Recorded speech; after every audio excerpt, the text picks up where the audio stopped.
এইরকম খাসির চর্বি দিয়ে গরম গরম ঘুগনি রেসিপি, যা শীতকালে খেতে অতুলনীয় সুন্দর লাগবে। বাজার থেকে ফালতু কেমিক্যাল দেওয়া ঘুগনি না খেয়ে বাড়িতেই বানিয়ে ফেলুন খাসির চর্বি দিয়ে গরম গরম ঘুগনি। তার জন্য আমরা প্রথমে তেলের মধ্যে গোটা ফোড়ন দেব এবং তারপর পেঁয়াজ দিয়ে সেগুলোকে ভেজে নেব। তবে তেলের মধ্যে আমরা দিয়েছি গোটা গরম মশলা, তেজপাতা এবং শুকনো লঙ্কা। এরপর আমরা এতে দিলাম কুচো করা ক্যাপসিকাম, আর এর সাথে আমরা দেবো কুচো করা কাঁচা লঙ্কা দিয়ে এবার ভালো করে এগুলিকে ভেজে নিতে হবে।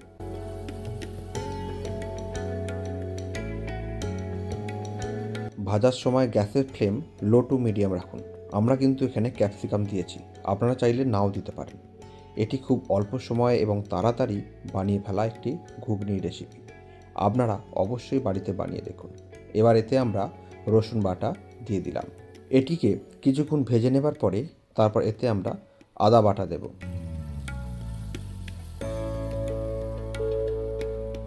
আদা রসুন ভেজে নেবার পর এতে আমরা হলুদ গুঁড়ো এবং লঙ্কার গুঁড়ো দিয়ে দিলাম।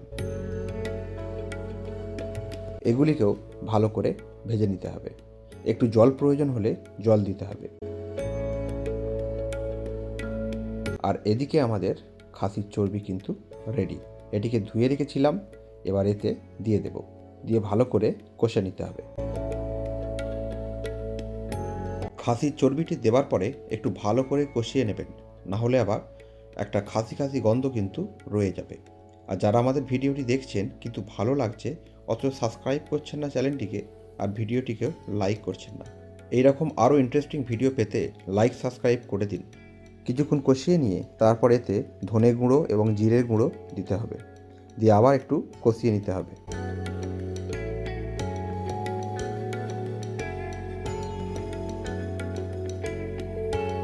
কিছুক্ষণ কষিয়ে নিয়ে তারপর পরিমাণ মতো নুন দিন এবং এখানে সিদ্ধ করে রাখা ঘুগনির কড়াই এর মধ্যে ঢেলে দিন। আমরা ঘুগনির কড়াইটি সিদ্ধ করার সময় 7টি সিটি দিয়েছিলাম এবং সিদ্ধ করার সময় পরিমাণ মতো নুন দিয়েছিলাম, আপনারাও তাই দেবেন। আর এখানে আমরা 500 গ্রাম মতো ঘুগনির কড়াই নিয়েছি। কষা মশলা এবং ঘুগনির কড়াই একসঙ্গে ভালো করে ফুটিয়ে নিন আর মাঝে মাঝে হালকা হাতে নেড়ে দিন। তারপর এর মধ্যে ধনেপাতা, টমেটো সস, বিট নুন আর গরম মশলার গুঁড়ো দিয়ে একটু ফুটিয়ে নামিয়ে নিন, কারণ ঘুগনির মধ্যে বিট নুন আর টমেটো সস খুব ভালো টেস্ট নিয়ে আসে। এখানে রেডি হয়ে গেল খাসির চর্বি দিয়ে ঘুগনি।